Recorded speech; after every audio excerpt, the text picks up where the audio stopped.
Μπαρσελώνα. Πάμε τώρα στη Χριστίνα Βραχάλη να μας πει τι έχει ζητήσει ο Μπράντοβιτς. Πάμε να παίξουμε άμυνα, είπε Ρίγα. Πάμε να παίξουμε άμυνα. Ωραία, χωρίς φάουλ λοιπόν ο Παναθηναϊκός για την τελευταία επίθεση που θα κρίνει ποιος θα πάρει την Ευρωλίγα το 2009. Ο Σμόντης στην επαναφορά. Σισκάουσκας μπροστά του ο Νίκολας. 3 δευτερόλεπτα για το τέλος. Πάντοτε ο Σισκάουσκας, για 3 ο Σισκάουσκας. Είναι άστοχος και ο Παναθηναϊκός είναι πρωταθλητής Ευρώπης. Θα νικήσει με 73-71 την CSKA και για 5η φορά στην ιστορία του θα πάρει την Ευρωλίγα. Ακόμα μια μεγάλη στιγμή για το ελληνικό μπάσκετ. Ακόμα μια μεγάλη στιγμή για την ιστορία του Παναθηναϊκού, ο οποίος θα κατακτήσει για 5η φορά την Ευρωλίγα μετά από ένα συγκλονιστικό παιχνίδι, μετά από ένα δραματικό τελικό που κρίθηκε στο τελευταίο σουτ. Αυτή τη φορά ο Ραμούνας Σισκάουσκας ήταν ο μοιραίος για την CSKA, ήταν ο παίκτης που της έδωσε την πρόκριση πριν από 2 μέρες στον ημιτελικό με την Μπαρσελώνα, σημειώνοντας 18 πόντους στο τελευταίο δεκάλεπτο. Τώρα αστόχησε στο τελευταίο τρίποντο και χάρισε στον Παναθηναϊκό. Μάλλον ο Παναθηναϊκός με αυτό το άστοχο τρίποντο σφράγισε την νίκη του, επικράτησε με 73-71 της CSKA και είναι πανάξια ο πρωταθλητής Ευρώπης για το 2009. Ο Παναθηναϊκός γράφει ιστορία, καθώς γίνεται μόλις η 4η ομάδα που κατακτάει τον 5ο τίτλο της Ευρωλίγκα. Μόνο η Real και η CSKA έχουν περισσότερους. Η Real με 8, η CSKA με 6 και άλλες 2 ομάδες έχουν πάρει από 5 τίτλους. Η Βαρέζε και η Μακάμπι. Η Μακάμπι βέβαια μετράει και ένα τίτλο της Ευρωλίγκα. Άρα ο Παναθηναϊκός βρίσκεται στην 3η θέση. Είναι μια από τις κορυφαίες ομάδες όλων των εποχών στο ευρωπαϊκό μπάσκετ.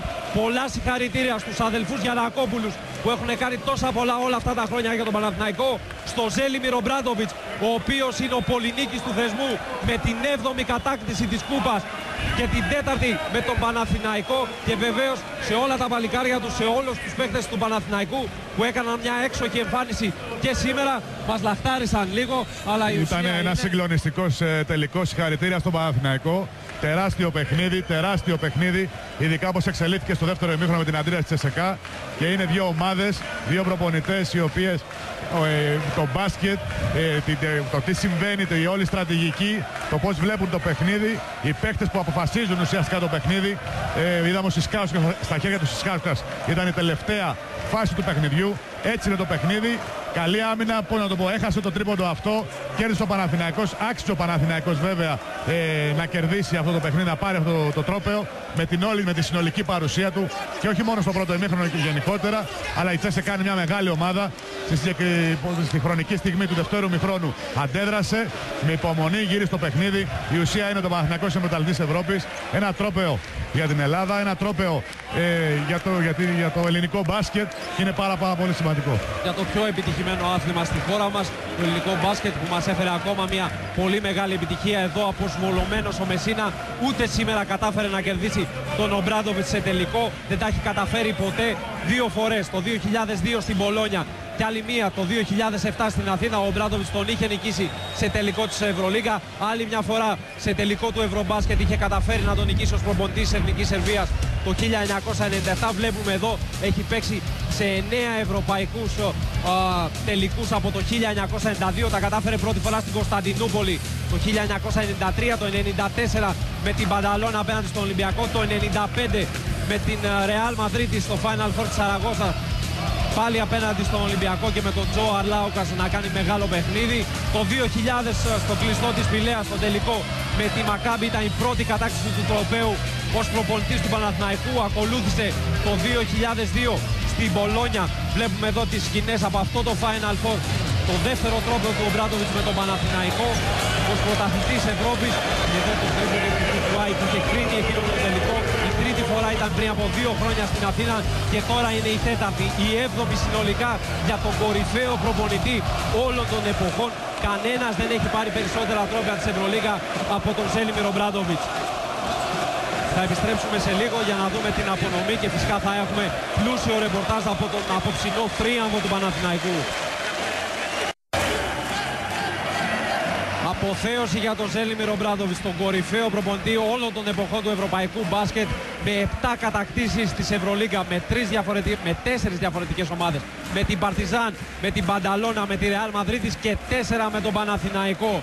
MVP του Final Four, αναδείχθηκε ο Βασίλης Πανούλης. Μια μεγάλη δικαίωση για τον Έλληνα γκάρντ, ο οποίος άφησε το αμερικάνικο όνειρο, άφησε το συμβόλαιο του με τους Houston Rockets και στη συνέχεια με τους Spurs για να επιστρέψει στον Παναθηναϊκό, και στη δεύτερη του χρονιά μετά την επιστροφή του δικαιώθηκε με τον πλέον πανηγυρικό τρόπο, καθώς αναδείχθηκε πολυτιμότερος του Final Four και κατέκτησε ένα τρόπο που του έλειπε, καθώς ήταν και αυτός μέλος της μεγάλης ομάδας του 2005 στο Βελιγράδι της εθνικής μας ομάδας. Τώρα στέφεται και πρωταθλητής Ευρώπης. Είναι ο τρίτος Έλληνας τα τελευταία 4 χρόνια που παίρνει τον τρόπαιο. Μετά το Θοδωρή Παπαλουκά το 2006 ως παίκτης της Τσέσεκα, τότε ο Θοδωρής. Το 2007 ο Δημήτρης Διαμαντίδης και το 2008 πέρσι ήταν ο Τρέγιαν Λάγκτον, ο Αμερικανός της Τσέσεκα. Είμαστε έτοιμοι για τη μεγάλη απονομή, για τον πρωταθλητή Ευρώπης για το 2009. Για 5η φορά στην ολόλαμπρη ιστορία του Παναθηναϊκός θα σηκώσει την κορυφαία κούπα του ευρωπαϊκού μπάσκετ. Μια τεράστια στιγμή, η 6η κούπα της Ευρωλίγα για το ελληνικό μπάσκετ, καθώς ακόμα μία μας έχει φέρει ο Ολυμπιακός το 1997, και βεβαίως μια πολύ μεγάλη στιγμή να δούμε αν θα σηκώσει την κούπα ο φύση και θέση αρχηγός του ο Φραγκίσκος Αλβέρτης, ή αν θα γίνει αλλαγή σκύπτρων. Που θα γίνει, θα είναι ο Δημήτρης Διαμαντίδης, αυτός που όπως και το Μάρτιο στον κλειστό του ελληνικού μετά τον τελικό του κυπέλλου Ελλάδας θα σηκώσει την κούπα. Απολαύστε τον. Καλή κοντά του τον Φραγκίσκο Αλβέρτη, τον αναγκάζει και πάει μαζί του ο Αλβέρτης. Μαζί λοιπόν οι δύο πολύ μεγάλοι αρχηγοί του Παναθηναϊκού ασπάζονται ένα στον άλλο, και ναι, ο Παναθηναϊκός είναι πρωταθλητής Ευρώπης για το 2009.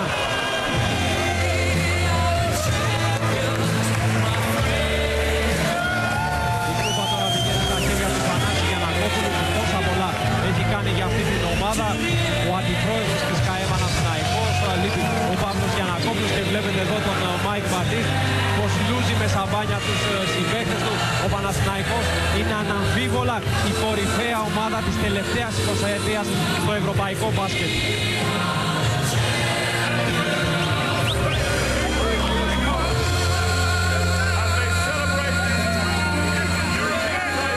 Βλέπουμε εδώ και τον Σαρούνας Γιασκεβίτσιος, ο οποίος στέφθηκε για 4η φορά στην πολύ μεγάλη καριέρα του πρωταθλητής Ευρώπης.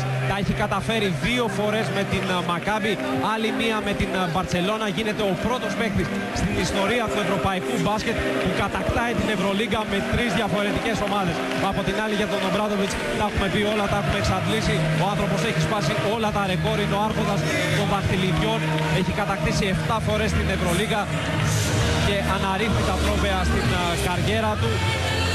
Εδώ ο Μάικ Μπατίστ, δεύτερη φορά πρωταθλητής Ευρώπης με τον Παναθηναϊκό, στην 6η του σεζόν με την πράσινη φανέλα. Και εδώ ο πολυτιμότερος παίκτης του τουρνουά, ο Βασίλης Πανούλης, είχε 13 πόντους, τους 10 από αυτούς τους σημείωσε στο πρώτο μέρος. Για να δούμε, μας ακούει καθόλου η Χριστίνα Βραχάλη? Δεν μας ακούει, γίνεται πανδαιμόνιο μέσα στο παρκέ, είναι λογικό. Εδώ είναι οι αναμνηστικές φωτογραφίες των πρωταθλητών Ευρώπης. Να δώσω λίγο το λόγο στον Φώτη Κατσικάρη να μας δώσει την τεχνική του άποψη για αυτό το τελικό, το πραγματικό τελικό. Εντάξει, νομίζω ότι τη στιγμή αυτή δεν είναι τόσο σημαντικό το τεχνικό κομμάτι. Ήταν ένα συναρπαστικό παιχνίδι με 2 ημίχρονα, μπορούμε να πούμε, για την κάθε ομάδα. Ένα εκπληκτικό πρώτο ημίχρονο για τον Παναθηναϊκό, με απόλυτη κυριαρχία στην άμυνα και ένα πολύ μυαλωμένο παιχνίδι, και βέβαια μια τρομερή ευστοχία στο παιχνίδι, στο πρώτο ημίχρονο. Λογικά η Τσέσεκα θα έπρεπε να αντιδρούσε, αντέδρασε με την άμυνά της πιο πολύ, και νομίζω τελικά, βλέποντας έτσι, σκεφτόμουν λίγο έτσι με πιο ψύγραμμα, ότι οι 6 σημαντικοί πόντοι στη σειρά που έβαλε ο Περπέρογλου αποδείχτηκαν το πρώτο βήμα, να το πούμε έτσι, ώστε να ελέγξει τον Παναθηναϊκό στο παιχνίδι μέχρι το τέλος. Για πάμε στη Χριστίνα Βραχάλη τώρα. Γίνεται χαμός μέσα στο παρκέ. Η Χριστίνα Βραχάλη προσπαθεί να πιάσει κάποιον παίκτη να μας πει, να μας μεταφέρει κάποιες πρώτες αντιδράσεις, κάποιες πρώτες δηλώσεις. Εδώ βλέπουμε τον Σαρούνας Γιασκεβίτσιος. Σαρούνας Γιασκεβίτσιος, όπως είπαμε, για 4η φορά στην καριέρα του πρωταθλητής Ευρώπης, αφού τα έχει καταφέρει και με τη Μακάμπι 2 φορές και με την... We knew it was going to be a fight for 40 minutes. Even though we went up by 20 in the first half, we just kept playing. Cheska played excellent in the second half, but thankfully, Sisiauskas missed that last shot, and now we're champions. Thank you very much. Congratulations. Ο Ντρου Νίκολας είπε φυσικά ότι στο πρώτο 20 λεπτό ήταν εξαιρετικός ο Παναθηναϊκός. Στη συνέχεια με την ενέργεια του Σισκάουσκας δεν κατάφεραν να τον εμποδίσουν. Ωστόσο στη συνέχεια ο Παναθηναϊκός